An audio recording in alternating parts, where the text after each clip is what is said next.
For 300 years, the autocratic Romanov dynasty have ruled the Russian Empire with an iron fist. But a crushing defeat in the First World War and economic problems at home mean that the current ruler, Tsar Nicholas II, is losing his grip on power. The country is ripe for revolution, when in October 1917, the Communist Bolshevik Party storms the Winter Palace and takes over the country. Under revolutionary leader Vladimir Lenin, a new Marxist government fights a civil war to maintain control. The Civil War was a time when the Bolshevik Revolution was struggling to survive. It was surrounded and beleaguered on every side by enemies. The only way it was going to survive was by extremism, by terror, by ruthlessness. Among the men vying for a top position in Lenin's regime is future Soviet dictator Joseph Stalin. People wanted to be president. They wanted to be people's commissar for this, for defense, for foreign affairs. They wanted the glorious jobs. What they didn't realize was that Stalin was going to eliminate all of them.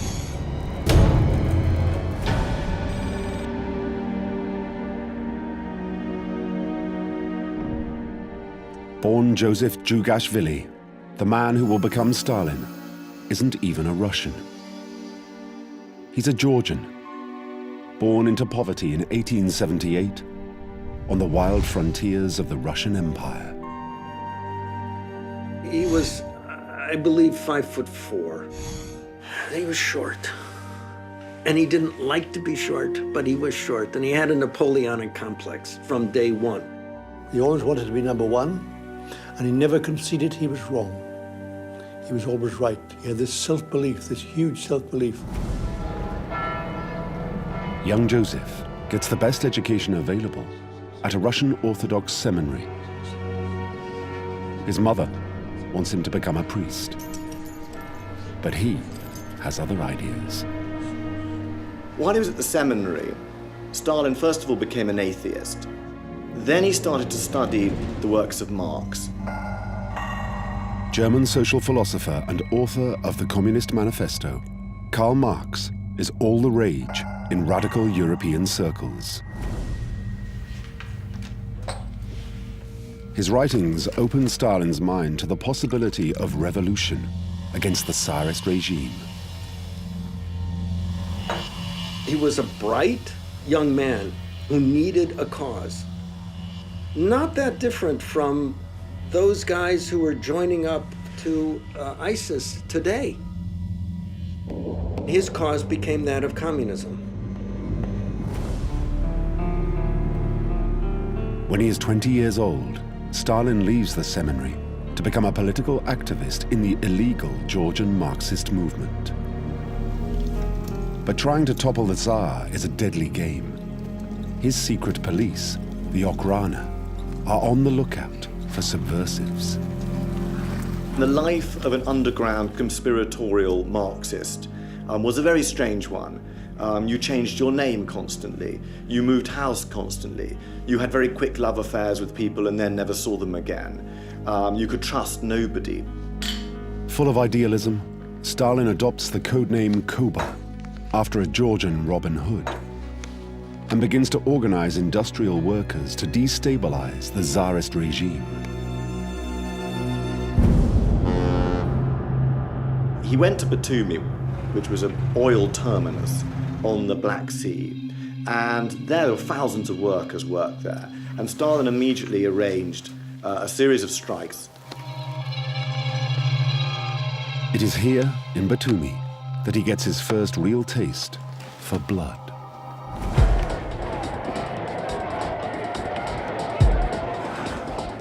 In 1902, his strikers confront the authorities and the police open fire on them, killing 15 and injuring many more.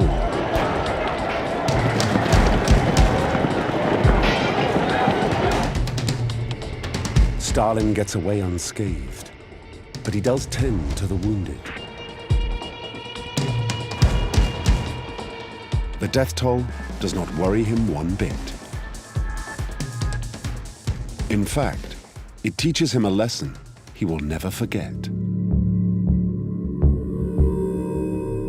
The strike is like an epiphany for him, that he saw in the act of violence the way forward. That is how you change Russia. And that's how you progress the revolutionary movement. Physical violence is of the essence. Stalin's activities get him noticed. He is invited to meet the great leader of the movement, Vladimir Lenin, the man he considers to be the mountain eagle of the revolution. Lenin was really Stalin's teacher in the practice of terror.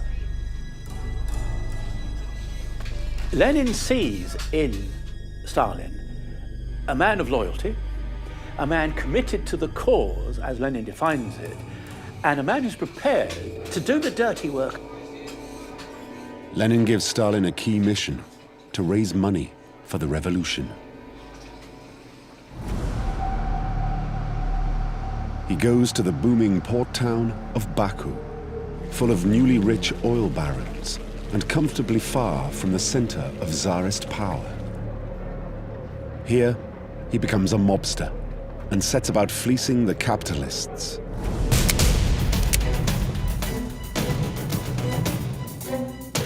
Stalin ran a gang there that was called something like the Outfit. They were a pretty motley bunch. And he ran brothels, more than one. He's shaking people down, he's pushing people around. And that meant bank robberies, piracy, and protection rackets.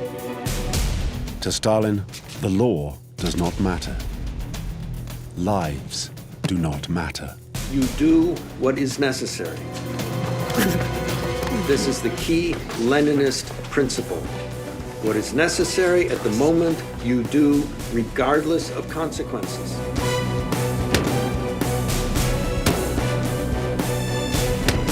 The only thing that matters is the revolution.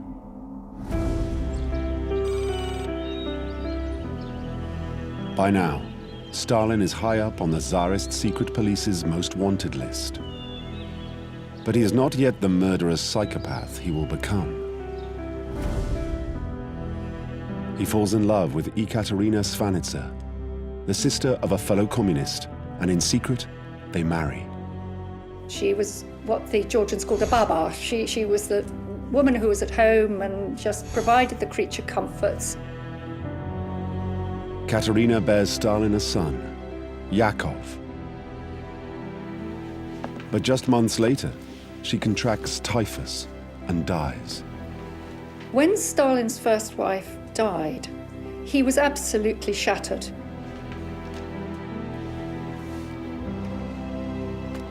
He said that when she died, all my feelings for people died with her.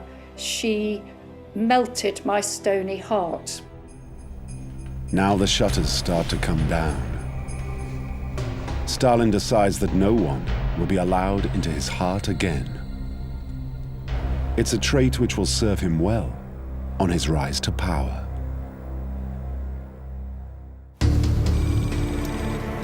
By 1906, Tsar Nicholas II's regime is on the rocks after a wave of strikes, economic chaos, and an attempted revolution.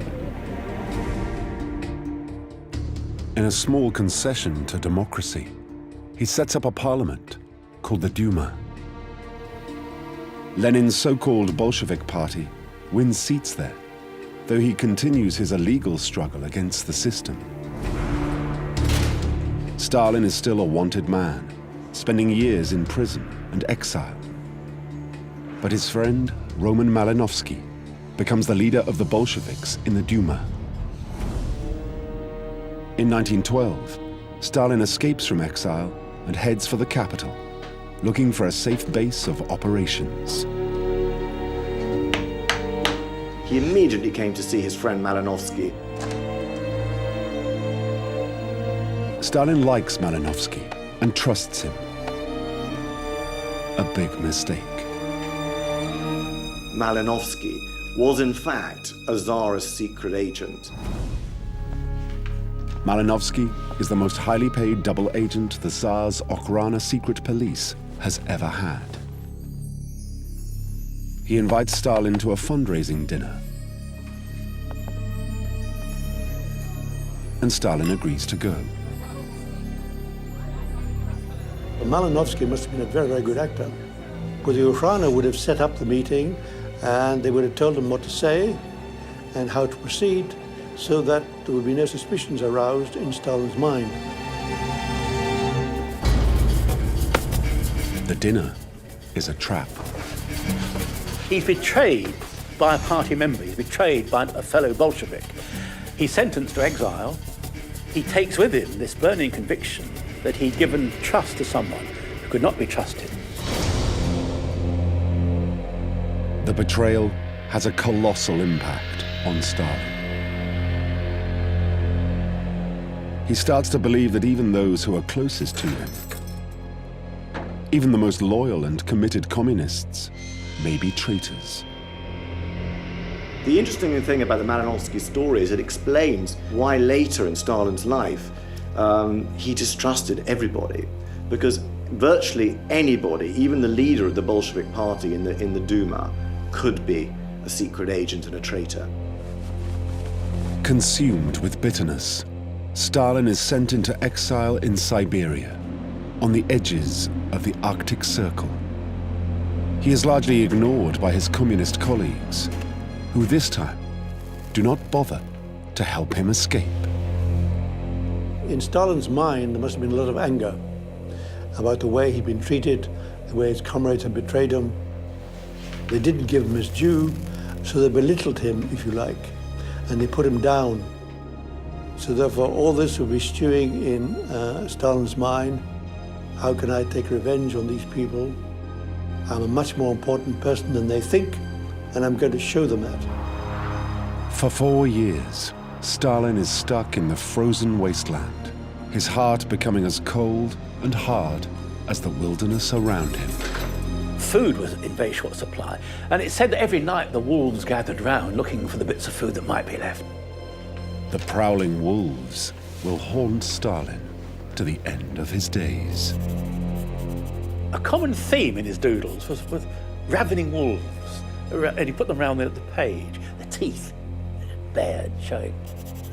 Churchill later said there was something wolf-like about him, and it may be that that wasn't just a happy metaphor. There was actually this Wolverine element coming out in him.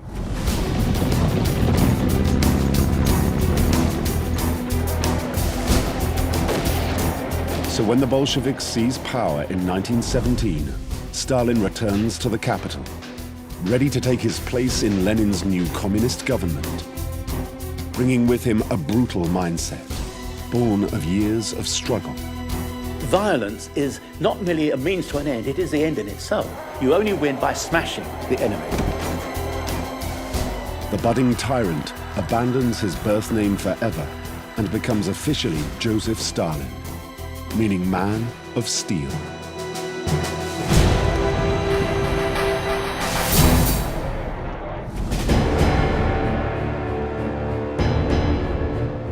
He's one of Lenin's most trusted leaders and a member of the Communist Party's Central Committee.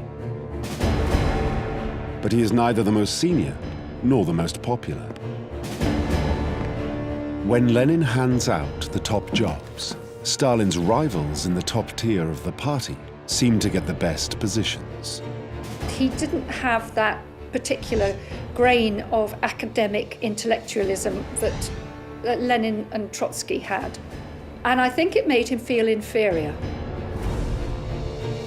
The charismatic Leon Trotsky, who snobbishly fails to recognize Stalin at a party meeting, gets foreign affairs and the Red Army.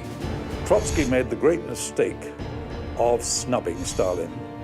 Trotsky didn't realize this. He was singled out to be set aside and destroyed. Schoolteacher turned revolutionary Lev Kamenev gets to run Moscow and is made Lenin's deputy. The conventional Marxist intellectuals looked at Stalin and they dismissed him. They just had no idea of how much Stalin could do. Because he admires his organizational skills, the job Lenin gives Stalin is an administrative role, the General Secretary of the Communist Party. Nobody else wanted the job of General Secretary. The General Secretary's job seems quite a boring one. While Trotsky and Kamenev strut the political stage, it seems Stalin is assigned menial paperwork. He is left working in the background while they take all the glory. But it's not long before he realizes that in reality, the General Secretary holds the key to power. A secretary decides who's going to come to the meeting, who's going to be told about it, what's going to be on the agenda. The new Soviet Union is run by committee. If you control the agenda, you can control everything. Gradually, he controlled appointments. And by controlling appointments, he could put his people into various committees. And if you could get a majority in the Central Committee, you were the number one man. While Lenin and his top team are distracted by all the problems of running a country that has been downtrodden for years and just come through a civil war, Stalin builds his power base and bides his time. All the while, he plots his revenge against the snobbish intellectuals who dismissed him. If you made a point of humiliating Comrade Stalin, your days were numbered. There is no question about that. In 1924, Lenin, the unquestioned leader of the revolution, dies of a cerebral hemorrhage. Stalin is among the party leaders carrying Lenin's casket to its final resting place. But one important person is not there. Leon Trotsky. The General Secretary hasn't invited him. Stalin sends the wrong date deliberately to prevent Trotsky turning up at the funeral. And because he didn't turn up, what sort of Leninist could he be, this man who doesn't turn up? With Trotsky absent, it falls to Stalin to deliver the eulogy. To thee, great Lenin, we owe all that we have. To thee, great Lenin, we dedicate ourselves. To thee, always to thee, great Lenin. A way of saying, I am your heir. Stalin's plan works. Though officially just the General Secretary, enough of his supporters are in place to help establish him as the heir to Lenin. Now, he can turn on his rivals. First up, Leon Trotsky. Getting rid of Trotsky was a refined, delayed process. It was drawn out for his own pleasure.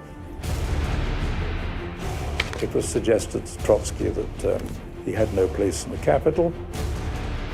He was dragged kicking and screaming to the train.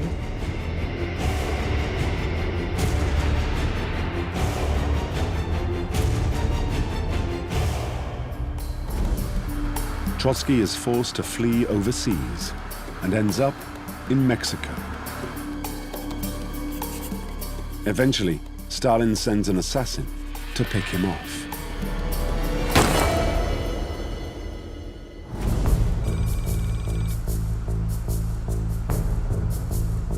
By the time of his 50th birthday celebrations, 5 years after the death of Lenin, Stalin is firmly in charge. Though he has kept the humble title General Secretary, he is effectively the top man in the Soviet Union.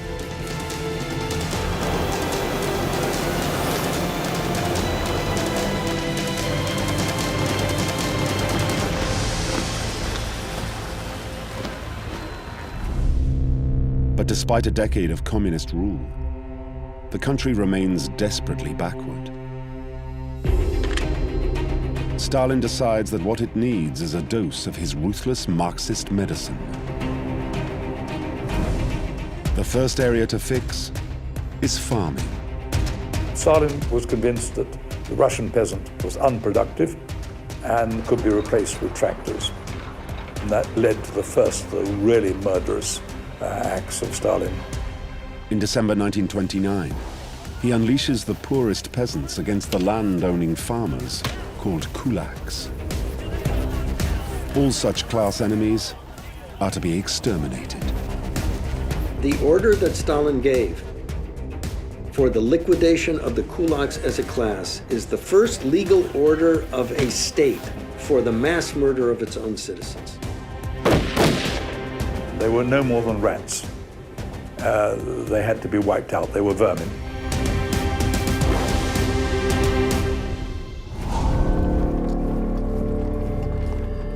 Then, in the name of liberating them, Stalin forces the peasants to work on vast collective farms.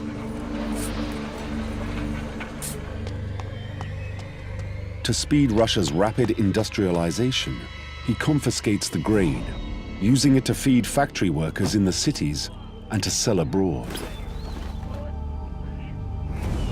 Propaganda films portray the collective farms as a triumph.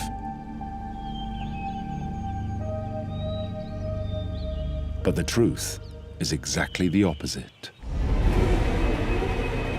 Production collapses and famine breaks out across the Soviet Union.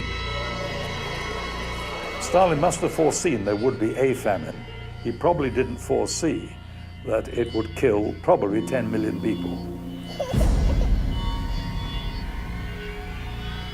By 1933, you had cannibalism all over southern Russia.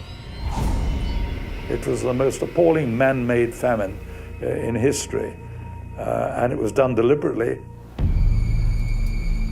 Stalin does not care about the deaths in the countryside.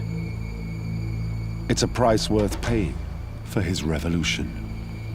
Stalin once said, the death of one man is a tragedy. The death of a million is a statistic. A Bolshevik like Stalin, and Stalin prided himself on this, could look at things harshly with toughness. And as he said to Lenin, my hand will not tremble. In the cities, news of the famines is suppressed. But it starts to leak out. One night, in the Kremlin, Stalin is enjoying a dinner party with his second wife, Nadia. He didn't want everybody, particularly his family, to know what was going on. They would have regarded this annihilation of the peasant classes as a betrayal of their ideals. But Nadia has heard the rumors about the extent of the famine. They sort of gazed at each other across the table, and she got up and flounced out. Hey! Stop writing! She was very, very upset.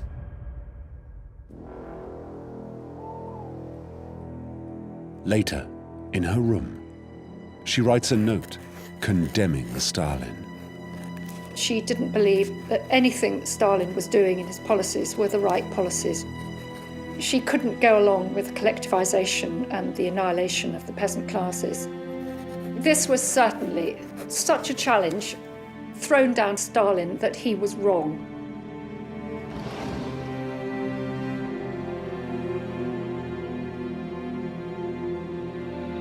Later that night, Nadia takes the only way out.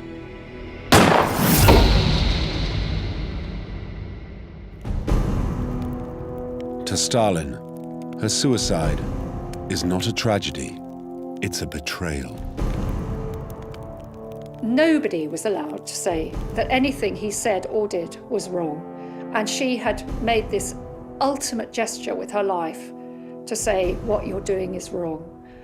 So it made him completely furious. He was heard to say, she went away as an enemy. Nadia's death is reported as due to appendicitis. With her female influence gone, Stalin becomes more isolated and more paranoid. The days of the Great Terror are about to begin.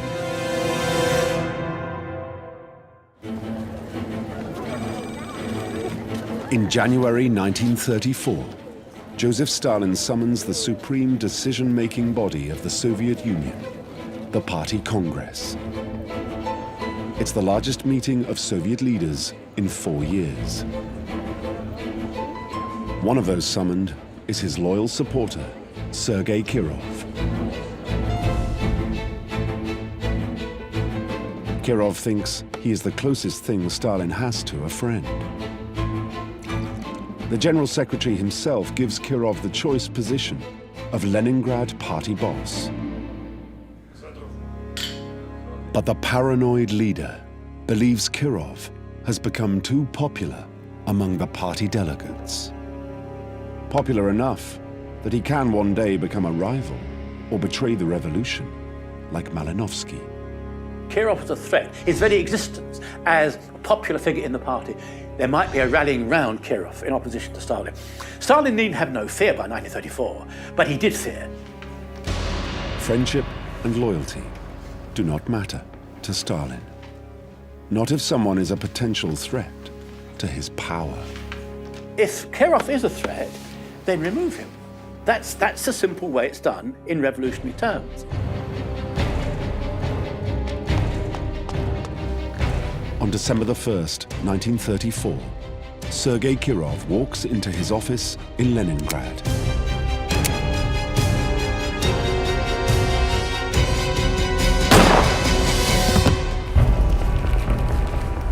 At the time, his death is an outrage and a mystery. What no one realizes is that Kirov's murder is part of Stalin's master plan. The assassination of Kirov was the beginning of Stalin establishing himself as the absolute ruler.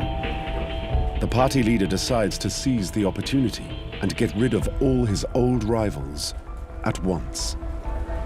The best way to do it is a purge. And the best way to do that is to demonstrate that his arch enemies were responsible for the beloved Kirov's death. He begins by arresting Lenin's old deputy, Lev Kamenev, and his supporters. He accuses them of being traitors and of conspiring to murder Kirov. The trouble is, Kamenev is a party member with impeccable credentials, one of Lenin's original team. He has to show to the Soviet people that the accusations are true, because it seems incredible that they could have been traitors, that they could have been anti-socialist, anti-Marxist, anti-Leninist all along. To make the absurd accusations credible, Stalin needs a confession. Kamenev and other top party leaders are taken from prison to the Kremlin, where he makes them an offer they cannot refuse. If you accept your fate and say what the party requires of you, then I can guarantee that your family will not suffer. Now, is it worth your family suffering? And of course, being committed to their families, they back off. With their confessions in the bag, Stalin puts Kamenev and 15 other senior party members on trial. Foreign press are invited to view the proceedings. They attended the show trials and they expressed pleasure. The system was so perfect that the accused voluntarily confessed and they were listened to and treated very humanely. Stalin's plan works perfectly. His old rival Kamenev and the other alleged conspirators are shot.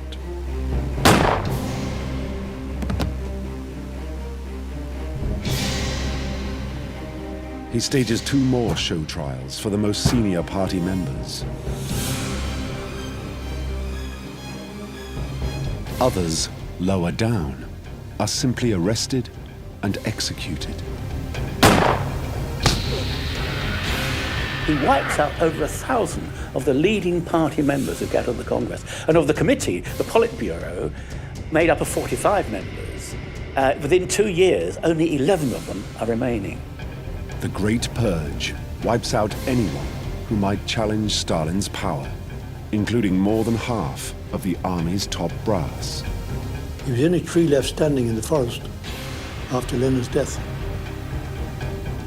No one could contradict his narrative about the revolution, the 1920s and the 1930s. No one living. But even now, he does not feel secure. There are other witnesses to his failures as leader. The Soviet people. Millions of them lived through the revolution and the years that followed. And they might remember the truth. Now, they must be forced to forget. After the Great Purge, he unleashes the Great Terror. Stalin's dreaded secret police, the NKVD, predecessors of the KGB, are given the job of cleansing the country of what he says are traitors. You would set targets for arrests. They were called the limits. And every city, every province had its limits. They didn't care who they were. They wanted numbers killed, because that's how Bolshevik did things. 5,000 here, 10,000 there, of whom about a quarter were to be shot straight away. Stalin personally signs the death warrants of those senior enough in the party structure. There are 44,000 names on which you have Stalin's initials and ticks. He would add words like scum, prostitute, deserves it. He was enjoying it enormously. Stalin, by that point, is by any normal standards a psychopath, an incurable psychopath.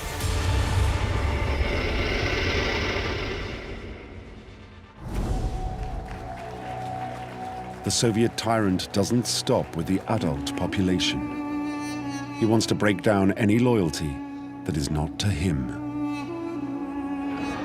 To do that, he attacks the most fundamental human social unit, the family. Children were made to see themselves as children of Stalin first and of their parents second. And if their parents were suspect, they were asked by their teachers to report back. And there are scores, hundreds in the end, of stories of children actually betraying their own parents. Soviet society collapses under Stalin's relentless onslaught. Fear is at the heart of it. You are putting fear, distrust into the heart of society. And then you can achieve anything. At least 700,000 people are executed. Millions are sent to slave labor camps, known as the Gulag. No one in the country dares even to think of challenging Stalin's leadership. He is now effectively the Tsar of the Soviet Union. But outside the Soviet Union, a new enemy is rising. Adolf Hitler is the only man who might match Stalin's lack of empathy and disregard for humanity. He is hell-bent on wiping out communism. Nevertheless, in 1939, Stalin cuts a deal with Hitler. They divide up Eastern Europe between them and agree that they will not attack each other. Stalin didn't trust anyone, but he trusted Hitler because he saw Hitler as a great leader, a very strong leader. And he had this belief that if the Soviet Union and Germany can work together, then they can conquer the world. Even after the Nazis take France in 1940, Stalin believes that the Soviet Union is safe because Hitler will not want to fight on two fronts. A big mistake. In summer 1941, Stalin had the first real big shock of his life. Hitler launches Operation Barbarossa and invades Russia. Nazi tanks plow towards Moscow in a devastating advance.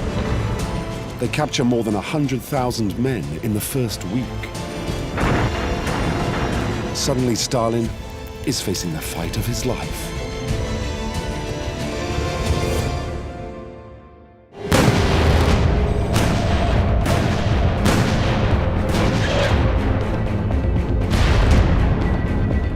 Hitler's Panzer Army is cutting through Russia like a knife through butter.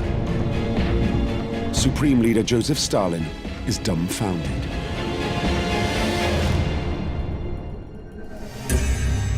He retreats to his country house, known as a dacha.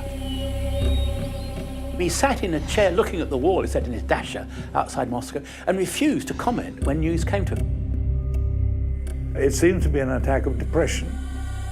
He did nothing for something like 3 weeks. As the German tanks close in on Moscow, a delegation of Stalin's deputies muster up the courage to go and find him. He was extremely shaken. He said, Lenin built the state.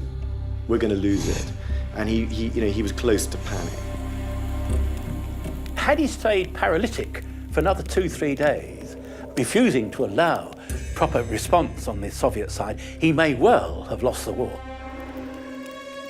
They said, Comrade Stalin, we need you. We need your leadership. And he came back and he regained his vitality and he led the country after that. Back in charge, Stalin tries to take full control of the war. He would interfere, forbid generals to retreat even when it made military sense to retreat.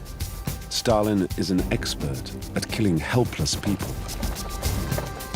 But he knows nothing about how to run a real war.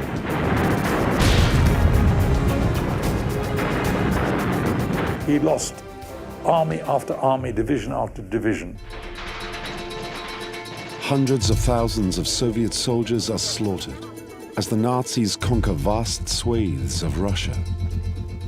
It wasn't for a year or two that Stalin finally learnt that you leave the army to get on with the job and you concentrate on supplying them with tanks. One thing that Stalin does not relinquish is his hardness. His firstborn son, Yakov, is fighting at the front. In July 1941, he's captured by the Germans. The Germans thought they had a trophy. So they negotiated to get some German generals back in exchange for Yakov. The Man of Steel shows Hitler how ruthless he really is. And Stalin said, I don't swap generals for a soldier. That, of course, impressed the Germans enormously. And Yakov eventually threw himself on the electrified barbed wire and died.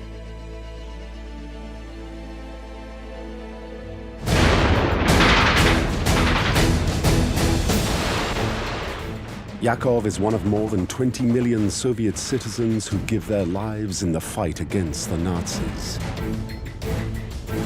To their leader, they're just another statistic. Despite his early interference, a combination of winter and the extraordinary bravery of the troops turns the tide of war. All invaders of Russia, except the Mongols, have made one mistake. They don't believe the weather reports. Napoleon wouldn't believe it. Hitler wouldn't believe it. So General January, General February are the biggest generals in the Russian army. The Soviet army slowly pushes the Nazis back, mile by bloody mile, through Eastern Europe. Hitler's forces are broken. On May the 2nd, 1945, Russian troops overwhelm Berlin. The war is over, but a new conflict is about to begin.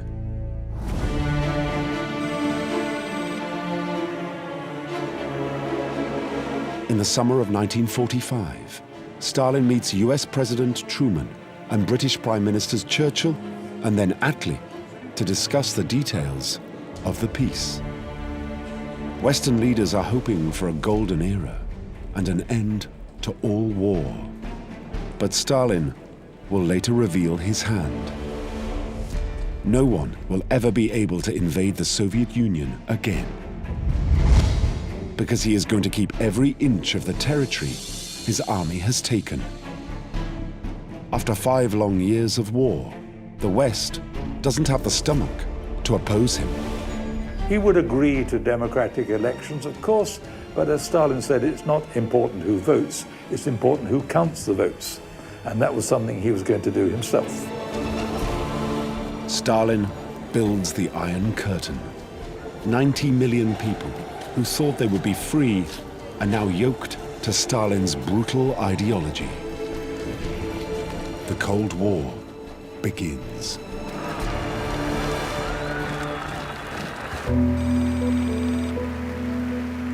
By the time of Stalin's 70th birthday celebrations, his shadow has fallen across an empire from Eastern Europe to Kamchatka.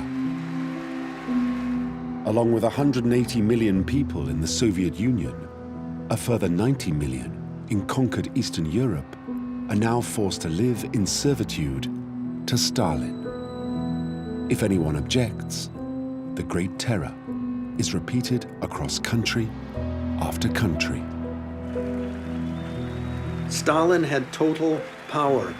He probably had more power than any individual in the world up to that point. The Cold War will run for almost half a century. But by now, the Soviet dictator has cardiac problems, and his health is declining. In old age, he could not be as active. He could not control things as well. He's just losing it, you know? And that's the way life is. And he hadn't figured on that. He spends more and more time at his dashas, gardening. But he's still paranoid and looking for new threats. He starts to focus on a new enemy. Towards the end of his life, of course, he becomes more and more anti-Semitic, violently anti-Semitic. The hated traitor Trotsky, originally Bronstein, had been a Jew, and Lev Kamenev had a Jewish father. There was one thing that Stalin shared with Hitler, suspicion of Jews. Because they don't owe loyalty to one country, they could easily be spies, in Stalin's view. In January 1953, Stalin launches another purge. He arrests the country's top medical men, accusing them of treachery and conspiring to destroy the Soviet leadership in what has become known as the Doctor's Plot. Most of the accused are Jewish. They're taken and tortured for confessions. Stalin goes, beat them, beat them, beat them with death blows. I want those confessions. One of the doctors had to be carried into interrogations on a stretcher because he had been beaten so badly he couldn't walk. Some scholars believe that Stalin may have been planning a massive purge of Soviet Jews. Stalin had already approved the building of 4 major new concentration camps in the Far East. The speculation is that these concentration camps were being built for the Jews. But Stalin's last purge will never happen. On March the 1st, 1953, the father of the nation is alone in his room. He was sitting on a sofa. He'd well oiled, he'd drunk a lot. He appears to have had a heart attack. And he fell over on one side and made burbling noises for an hour or two. The most feared man in Russia lies alone for almost a day. Absolutely no one dares to enter the room. Finally, his deputies gain the courage to come in. They find Stalin lying in a pool of his own urine. But still, they don't dare touch the body. They're standing around in terror, looking at this body, as it may be, and a little cleaning lady comes in. And she pushed away between people and said, "Get out of my way." And she looked down and said, "Oh, he's dead. Come on, let me." And she starts to hoover underneath.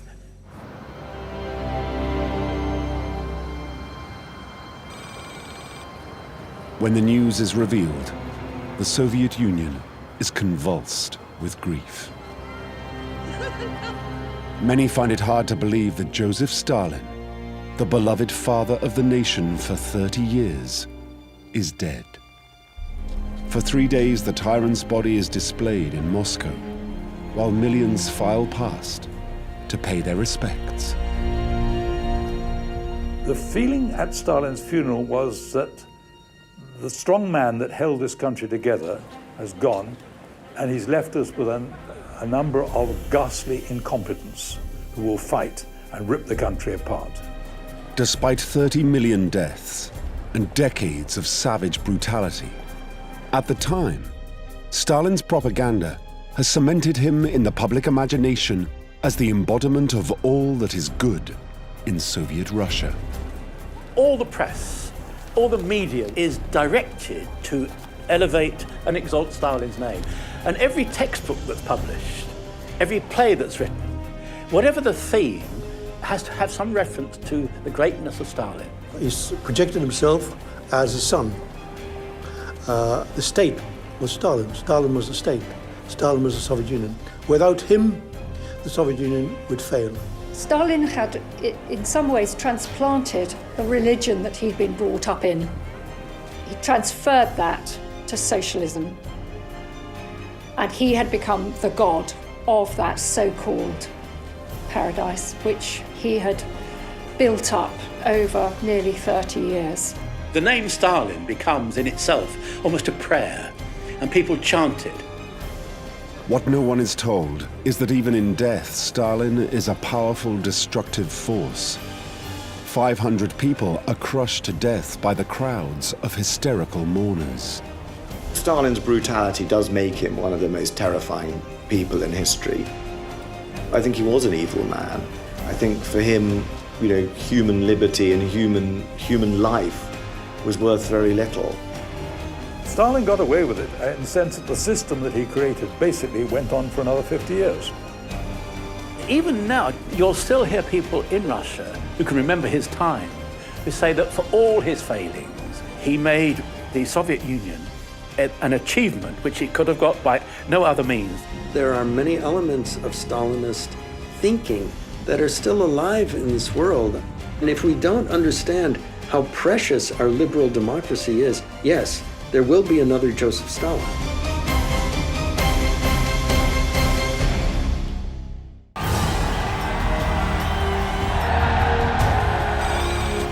Times Square, August 14th, 1945. Americans have a lot to cheer about as they celebrate VJ Day. But 7,000 miles away, a bizarre private drama is playing out in a Tokyo suburb. With his house surrounded by US forces, there to arrest him for war crimes, General Hideki Tojo, Japan's disgraced prime minister, prepares to die by his own hand. Suicide is something every samurai views as an honorable act. But his action is different. He goes to his doctor and he asks him, where is the heart? And the doctor, with a charcoal brush, puts a cross over his heart. Tojo, the man who waged war on the US, is a battlefield virgin. He's more accustomed to a fountain pen than a pistol. He takes a pistol, very badly aimed, and he shoots himself.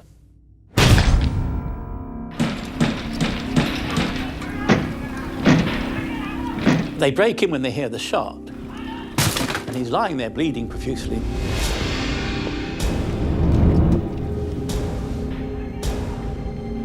He shoots into his stomach and not into the heart.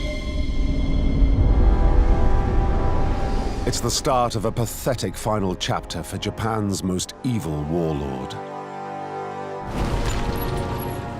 A man with a demented vision of what his country should be,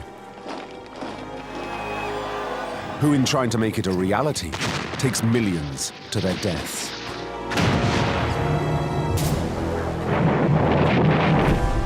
His journey to this moment starts decades earlier, when Japan and America were allies.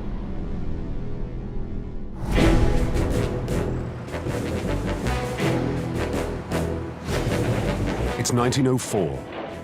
Japan is an emerging power, flexing its muscles. It thinks it's the natural leader of Asia. An empire waiting to happen. They have the smartest people, the hardest fighters, and an emperor who is a living god. One of the rising stars of the Imperial Japanese Army is a young second lieutenant, Hideki Tojo. He's exceptionally hardworking and has an unusually sharp intellect. His colleagues nickname him the Razor. He's born into a military family. All he knows, really, are military standards. His private life, his family life, although he married and had children, it meant nothing to him. Japan was the cause. The empire and the emperor were the cause. Japan was going somewhere, and he would be its servant, but he'd need to rise in the system in order to be an effective servant. Tojo earns a reputation as a tough, disciplined operator, putting him on track to be a general. As part of his training, he tours Europe and is especially impressed by what he sees in Germany. He dreams of a Japan that can one day be a kind of Asian Prussia. Supremely disciplined, with a proud military tradition.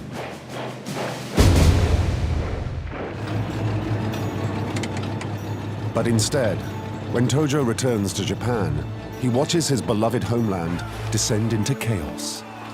A brief flirtation with Western-style democracy in the 1920s is hit hard by an economic slump that follows the Wall Street crash.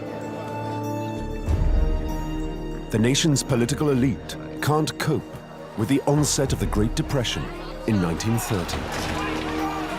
There is social unrest and protests on the streets. Increasingly, people start looking to the emperor and the army for leadership. There is a feeling that the military needs to do something to save Japan. But of course, they're also rather self-serving because they want to put themselves into a position of power and push their own agenda, which is imperial expansion. The army believes the answer lies in creating an empire. But it's split into two factions, each bitterly at odds with the other.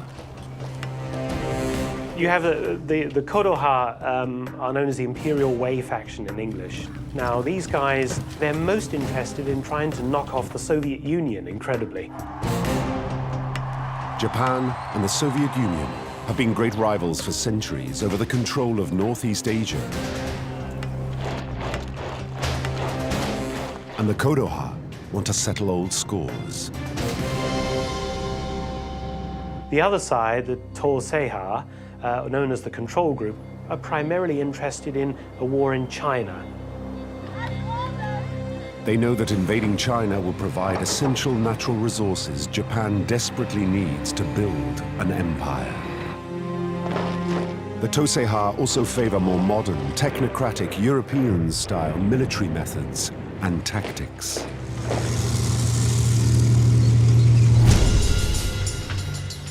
These ideas resonate with Tojo, who has been inspired by German militarism. And a leading member of the Tojo, Major General Tetsuan Nagata, becomes a close friend and mentor. Nagata, however, is deeply hated by the rival faction. And as tension rises between the two sides, a young Kodoha officer, Lieutenant Colonel Saburo Aizawa, decides to take matters into his own hands.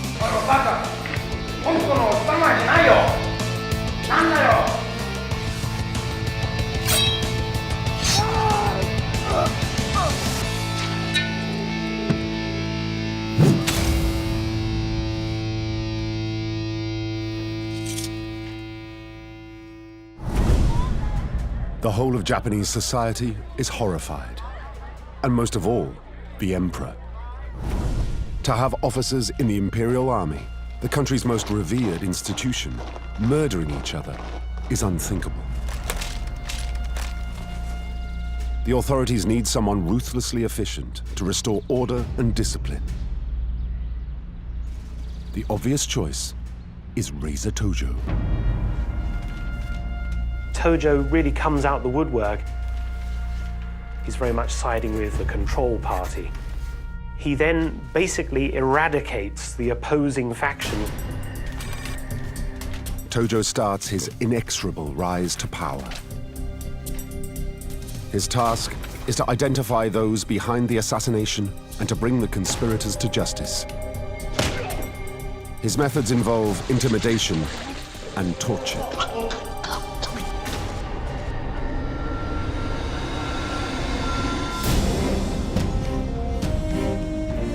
That Emperor Hirohito is very pleased.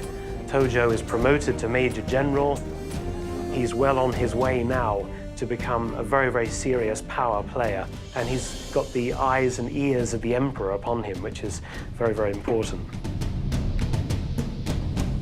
Along with his promotion, Tojo is rewarded with command of Japan's military police, the Kempeitai, who are already notorious for their brutality. Kempeitai in Japanese means law soldiers, so it gives you a clue immediately. They're a kind of political, legal soldier. What began as a military police force now grows into something like Adolf Hitler's Gestapo, seeking out possible subversives right across Japan and its territories. I would say the Kempeitai were probably the most paranoid military unit that ever existed. They basically suspected everybody. The first thing that would happen to you if you were hauled in by the Kempeitai for questioning was they would beat you very, very, very severely before they even asked you any questions. Under Tojo, the Kempeitai become one of the most sadistic paramilitary enforcers in human history, comparable in brutality to anything the Nazis produced. They are masters of all forms of foul and horrible torture, and were greatly feared by the ordinary Japanese people. A highly immoral organization run by extremely questionable people whose loyalty is only to the central military authorities. Tojo uses the Kempeitai to target all who could oppose his ambitions for a Japanese empire.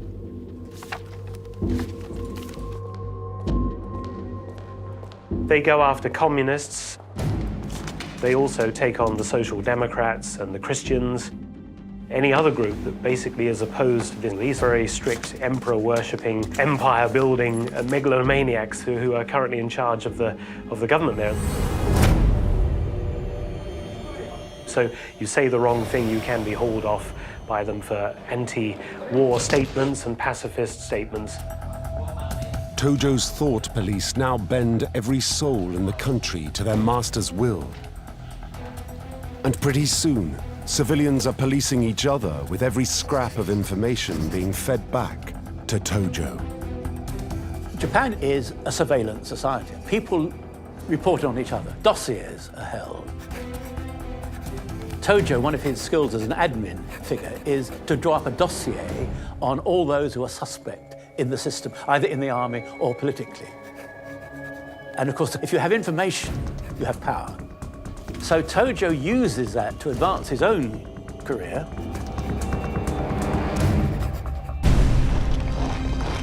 By 1937, Tojo's power base is growing. Harking back to his experiences in Europe, he looks towards Hitler and the Nazi Party.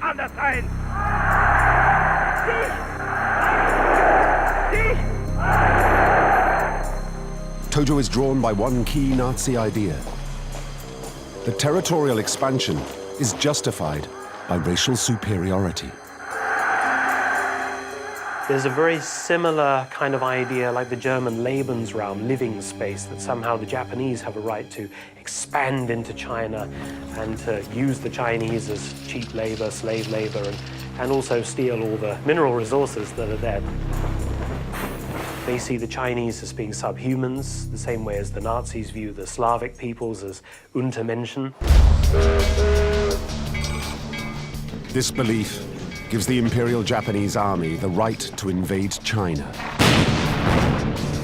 And they start with an horrific terror campaign to show the Chinese who's boss. The world looks on in shock, while Tojo, though not directly involved, is beyond delighted. To him, it's proof of the awesome might of the Japanese army and confirmation of its racial superiority. This 6-week descent into hell becomes known as the Rape of Nanjing.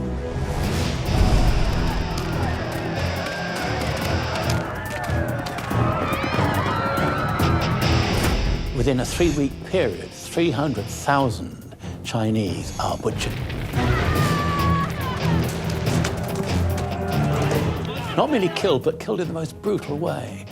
Some disemboweled, some have petrol poured over them and set fire, some are buried alive, some are beheaded. The lucky ones are shot. And with that, bestial treatment of civilians. Serial rape of, 20,000 women over a 3-week period. And bayoneting of the raped woman following the serial butchery. It beggars belief, beggars description, indeed. Tojo was well informed of this and his position. We know that the actual process of murder took place over several weeks, so this is not just an initial thing of victors arriving and going crazy for a couple of days. This was an organized assault. For Tojo, Nanjing is just what Japan should be doing, and the more of it, the better.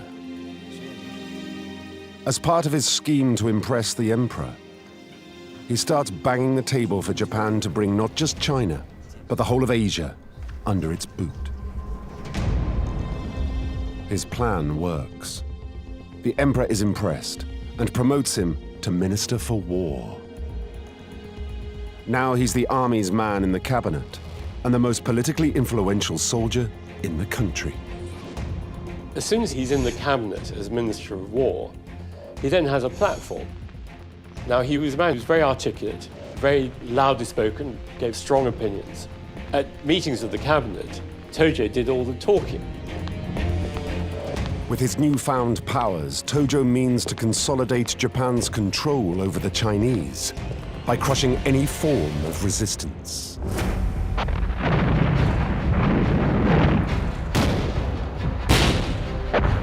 Guerrilla strikes by the Chinese have proved highly successful in stopping the Imperial Japanese Army.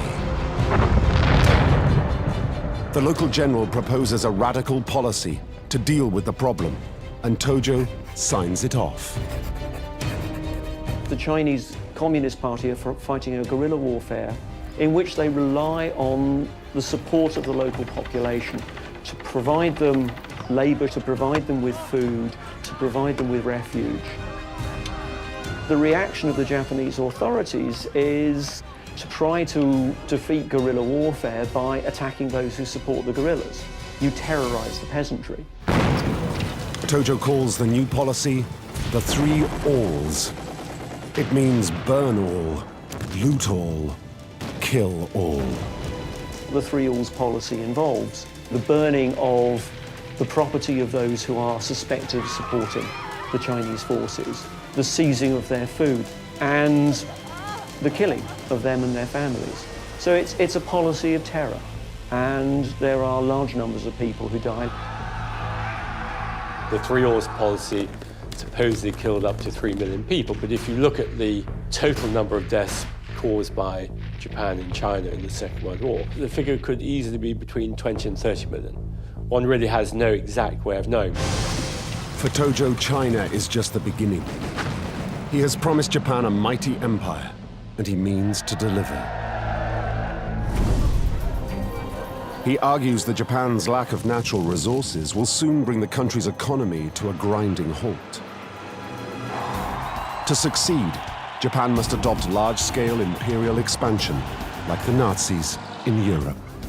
The Japanese thought they wouldn't be able to feed themselves within a generation, and that their oil and rubber supplies in particular were so vital, and they couldn't provide them unless they took them from areas in Asia.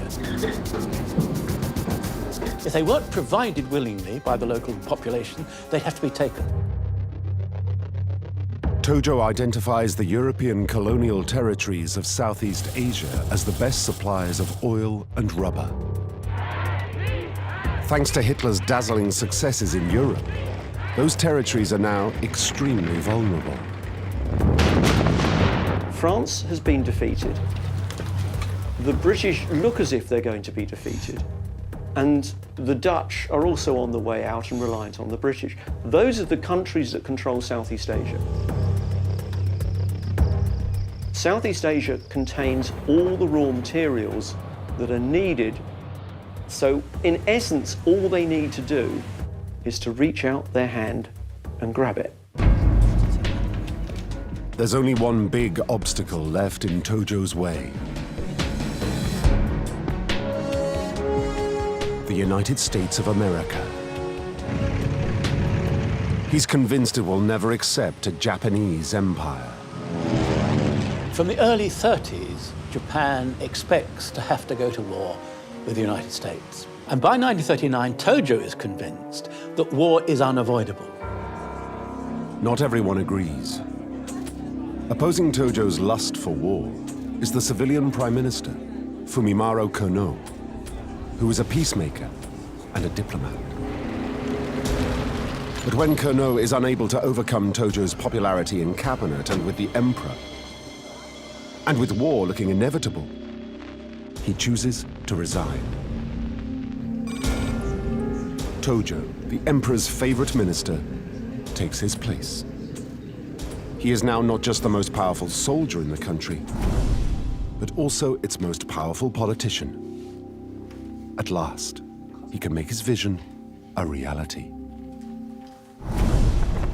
Throughout 1941, Prime Minister Tojo continues pretending to seek a peaceful solution with the US. But it's all a lie.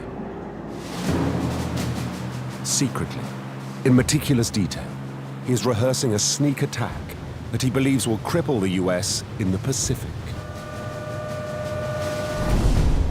To help him in the coming war, he does something that is truly horrific. He starts investigating ways of killing people more efficiently. His secret police, the Kempei Tai, set up a lab to research toxins like anthrax. The project is called Unit 731.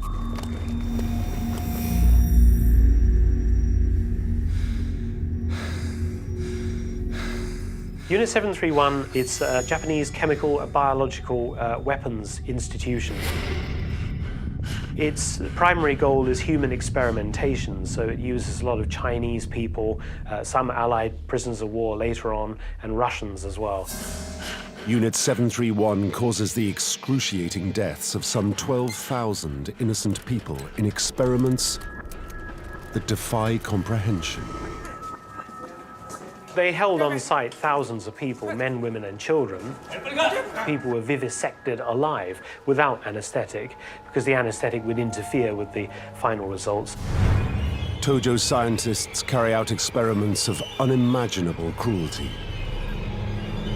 systematically investigating the extremes of human suffering. Largely what we know today about frostbite comes from Unit 731, because they're able to experiment on humans, so freezing of limbs in various forms and seeing how frostbite spreads. The Prime Minister is regularly updated on these experiments and ensures the unit is routinely supplied with live victims. They're taking men, women and children, tying them to posts outside ranges, which they're then bombing with aircraft. They're testing flamethrowers on human beings. It would be the worst horror film you could ever imagine. Seriously, beyond comprehension. They really plumbed the absolute depths of human cruelty in the name of science. By the end of 1941, Tojo's preparations for war with the US are completed. The time has come to end the pretense of negotiations.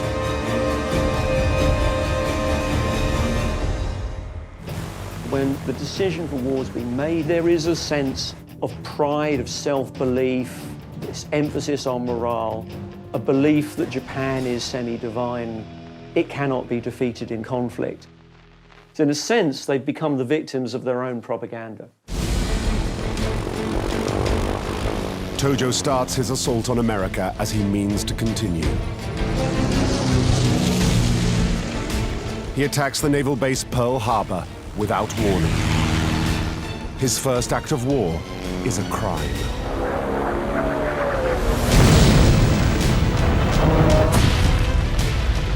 The Japanese justification, as they put it, for Pearl Harbor was that we don't need to declare war because the war itself will be a declaration. Now, it breaks every rule, but there's a logic, a bitter, vicious logic.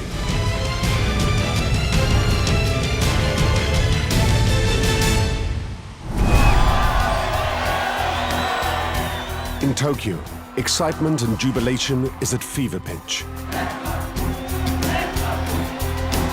The success of the attack on Pearl Harbor makes Tojo a national hero. He now puts in motion the second phase of his plan.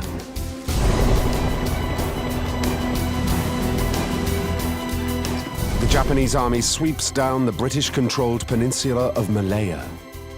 At its tip is one of Japan's most sought-after prizes, Singapore. Japan has never signed the Geneva Convention, and in a field manual written by Tojo, it is clearly stated that surrender in war is a dishonorable act. Because of this, Japanese soldiers show little mercy to the Allies.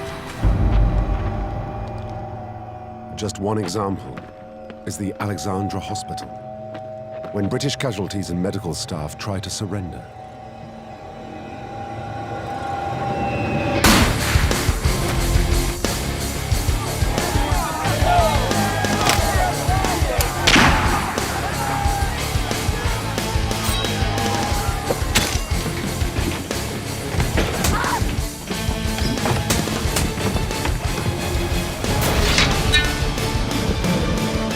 These guys may have been lying in hospital beds, previously wounded in battle, but the Japanese don't care. These extremes of viciousness are fueled by Tojo's potent brew of Japanese nationalism and racist ideology picked up from the Nazis. The Japanese felt enormous anger and xenophobia and enormously pent-up feelings of revenge against the Western Allies. It was a race war. They simply are killing people in very large numbers to work off some of this pent-up xenophobic rage that they have towards the West. Again and again, as Tojo's war machine spreads across Southeast Asia, the same pattern of senseless savagery plays out. In December 1941, Japan invades the Philippines, swiftly forcing the unprepared US and Filipino forces back to the Bataan Peninsula. The battle for Bataan results in a massive US surrender.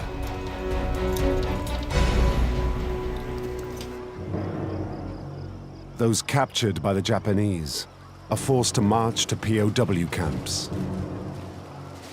The idea is to march them to a railhead at a particular town and then put them onto trains, cattle trains, and then take them off to a series of POW camps.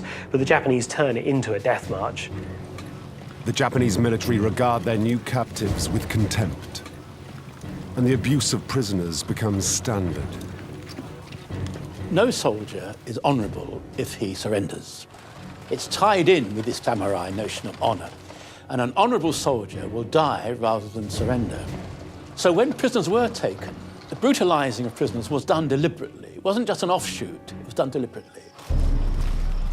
What follows is a 60-mile forced march of 80,000 POWs, from battlefield to prison camp, that will see the deliberate murder of thousands of men. It will become known as the Bataan Death March. They were worked to death, literally. They were not given medical treatment. And this was deliberate policy. It wasn't simply an excess of war where things can happen. This is the strongest argument against Tojo and the military regime in Japan, that they actually actively encourage brutality as a policy.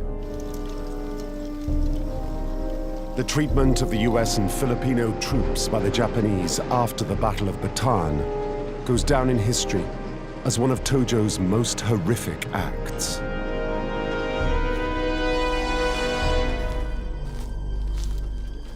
So we see an awful lot of random killings happen very early on.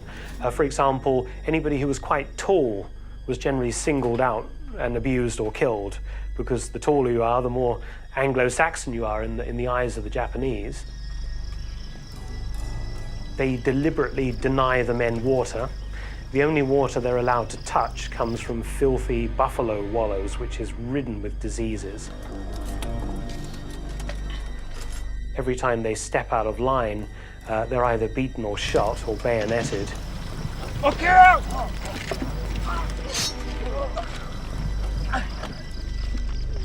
It's just an entire process of thinning out the ranks, if you like. They kill off pretty much anybody who can't get there under his own power. Anybody who's sick, wounded, or injured in some way. It's one of the most appalling episodes in the surrender of Allied POWs. The extent of the murder committed by the Japanese army is really quite unique and quite extraordinary. Literally every single place where they occupied, there were astonishing scenes of brutality.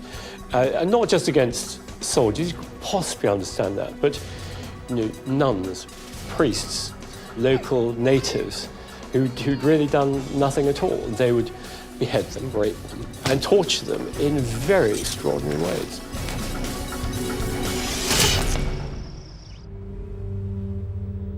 The atrocities are undoubtedly condoned by Tojo. He, as much as anyone, has openly promoted the loathing of foreigners and inferior peoples. As an obsessive intelligence gatherer, he receives regular, detailed reports of all activities. You have the Red Cross passing on information that there have been accusations of ill treatment of POWs. So Tojo is aware that these accusations are being made. He's aware that these events are taking place. Does he step in to indicate that this is unacceptable behaviour? There was no evidence to suggest that action had been taken. As the Imperial Japanese Army surges through Asia, it takes thousands of American, British, Dutch, and Australian prisoners of war. Bloated with race hatred, Tojo's forces treat their captives worse than pack animals. Starving, torturing, and murdering at will. 140,000 Allied personnel are captured. Some 30,000 die from starvation, disease, and mistreatment.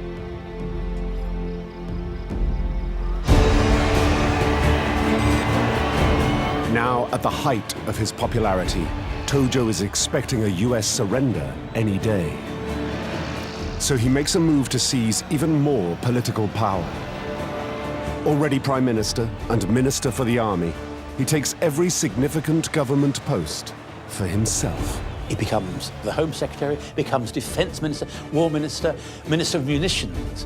He is as powerful as any single figure could be under the Emperor. The war has become Tojo's personal project, and it seems to be going beautifully.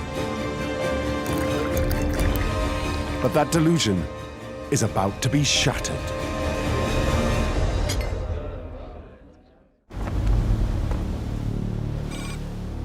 Two and a half thousand miles out in the Pacific, a vital US base on the tiny atoll of Midway becomes the setting for Japan's first naval defeat in 75 years.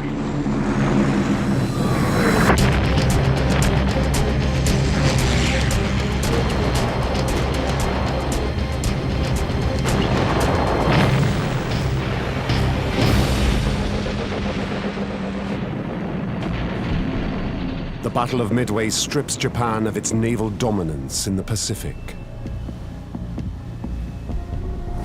For Tojo, the man whose power rests on promising his emperor victory, it's a personal and political disaster.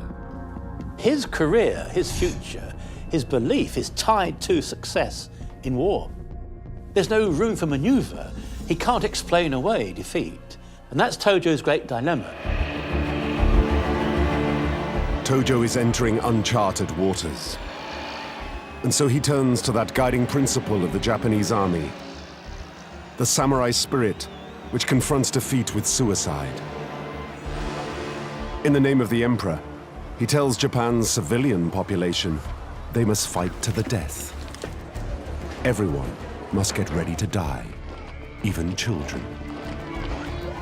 He still believes in ultimate victory, but he begins to qualify, and he says it might take longer, it might need greater effort on our part, which is why the argument we must militarize the whole society becomes so powerful. While you train the kids at school, you give them wooden rifles to parade with, and you tell them, even as children, you need to become soldiers of the empire. Arming kids doesn't solve Tojo's problem. US forces in the Pacific are closing in on the Japanese mainland at an alarming rate. Once again, Tojo looks to Germany and Hitler for inspiration. He isn't just going to run Japan politically. He will take personal control of the army as well, even though he has minimal battlefield experience. In February 1944, he actually gets rid of General Sugiyama, who's head of the army, and takes on that role as well as chief of the army. So this is an extraordinary concentration of power, which bespeaks a lot of, I would say, Tojo's totalitarian abilities in the same way as a Stalin or a Putin, let's say. The situation he faces would challenge even the most experienced soldier. US forces are cutting off Japan's newly won oil fields. And the pressure's on to seize new resources. And so he endorses a completely harebrained scheme to invade the rich and heavily defended subcontinent of India.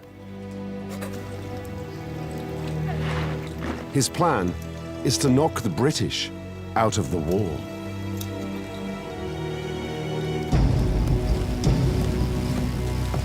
Tojo's ignorance of how to fight a war is clear right from the start. The army simply doesn't have the supplies or support systems for the job. Their logistic train involves basically marching 30,000 cattle in with them, which are very soon used up. They expected to capture the Allied supply dumps, which they don't. And then, of course, the wheels come off very quickly off their offensive. In a series of brutal battles on the Indian border, at Kohima and Impal, Tojo's underfed and exhausted troops are shattered. Rather than let them retreat, to save his career, he demands that they fight to to the bitter end. It ends up with the Japanese just expending their armed services in basically futile attacks. Frontal attacks, which are then beaten back with huge losses. The next day they'll do exactly the same thing again in the same spot at the same time, and again and again and again. And it shows you how little they care for the lives of their men as well. The ordinary Japanese soldier is just simply a tool of the emperor. He's something to be thrown away if necessary in the defense of those ideals.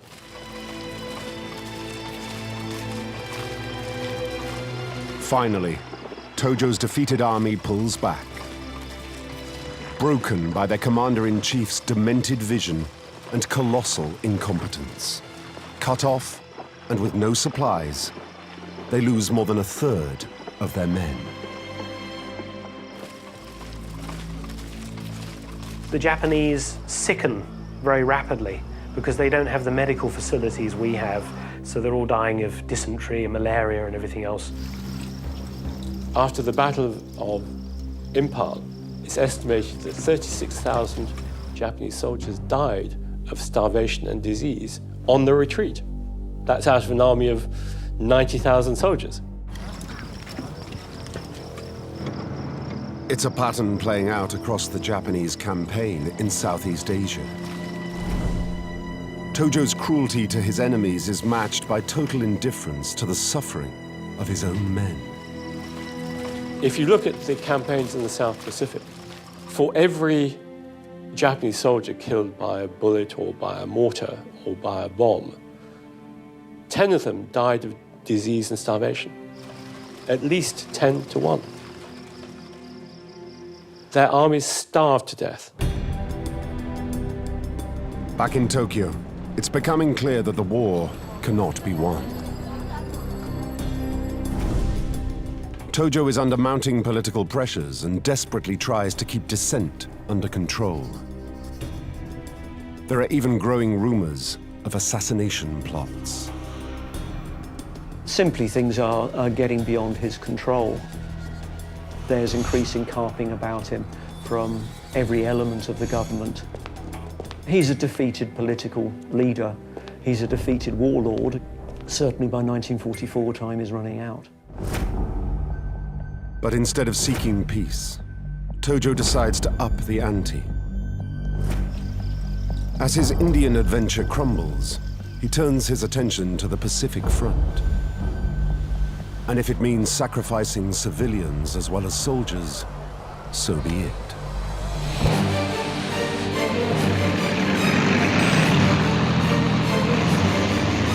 In June 1944, the US fleet attacks the island of Saipan. It's the gateway to Japan's home islands, and a battle that Tojo absolutely cannot afford to lose.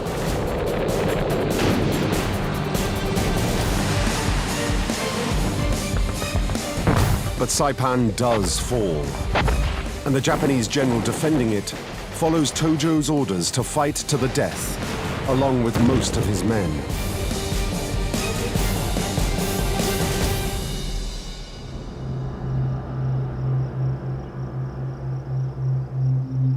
Out of a force of 31,000 Japanese troops, 24,000 are killed in battle, and 5,000 commit suicide.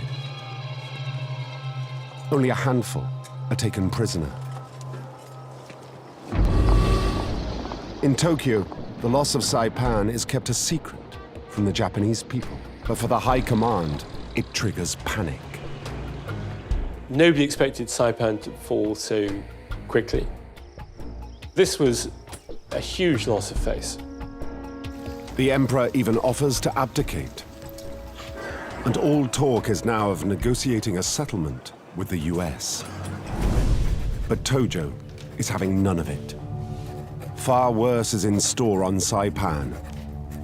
And the horror to come will be almost entirely his handiwork.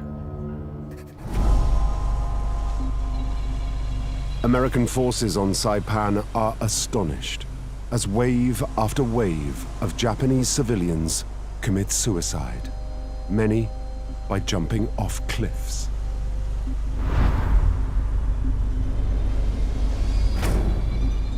To a man and woman, they chose to kill themselves rather than be taken prisoner. The American troops found this extraordinary. They offered them quarter. They broadcast for days through loudspeakers that you can surrender. In their thousands on Saipan, they preferred to jump to their death rather than submit.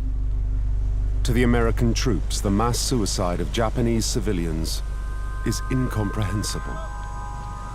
It is suspected that Tojo may have persuaded the emperor to order the suicides. His perverse reasoning is that if they surrender, they'll be well looked after. The only thing worse than Saipan falling is the Japanese people finding out that the US is not evil. There was a great fear that the Americans would treat Japanese civilians well, and that could potentially cause some kind of revolutionary activity in Japan. As many as 20,000 civilians on Saipan die by their own hands, on the direct orders of Tojo and Hirohito. It's a tragedy, a terrible tragedy on a terrible scale. And it shows how callous and heartless the Japanese military actually was in extending these kind of policies, not just from soldiers, but to civilians. But those needless deaths do not save the razor.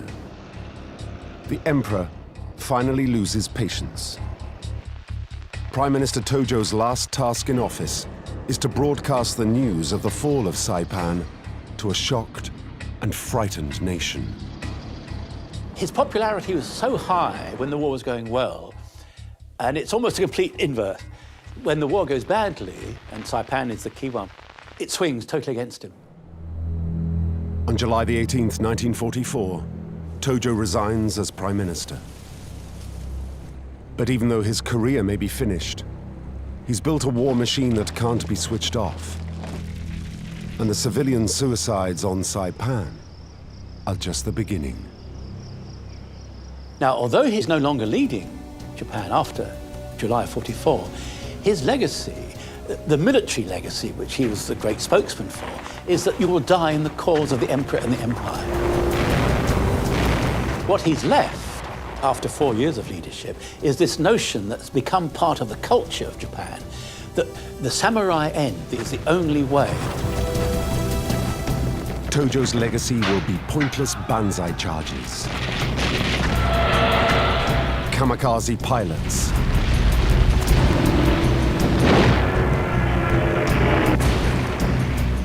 and the senseless slaughter of hundreds of thousands of Japanese soldiers and civilians for another terrible year. By February 1945, the US has invaded the Philippine islands of Leyte and Luzon.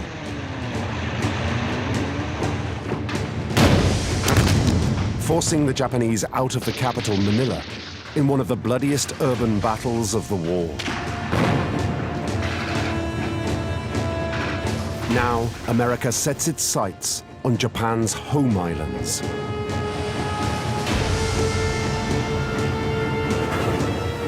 Landing troops first on Iwo Jima.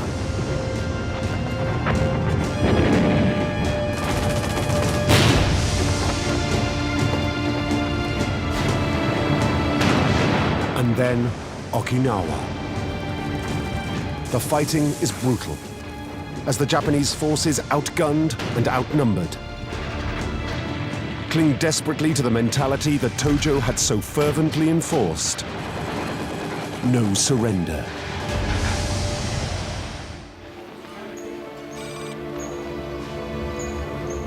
At this point, America has a terrifying new weapon, capable of bringing Japan to its senses. When Japan does not respond to a warning and a demand for unconditional surrender, the first atomic bomb is dropped on Hiroshima on August the 6th, 1945.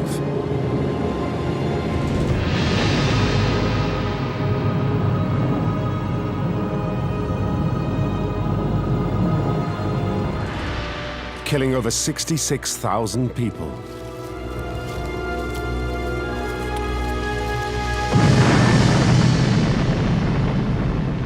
It takes a second bomb on Nagasaki before an utterly defeated Japan accepts it must surrender.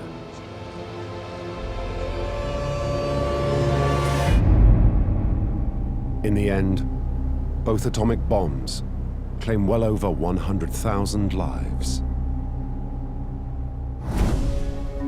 It's 1946. Tojo survives his botched suicide attempt and is put on trial. He's found guilty of 7 war crimes.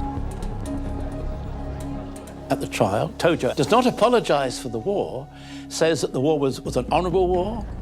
It was dedicated to Japan's survival as a nation, and that although things may have happened in the war which he might now regret, which he didn't specify, he did not regret the war, he did not regret Pearl Harbor, and he believed that he'd acted honorably.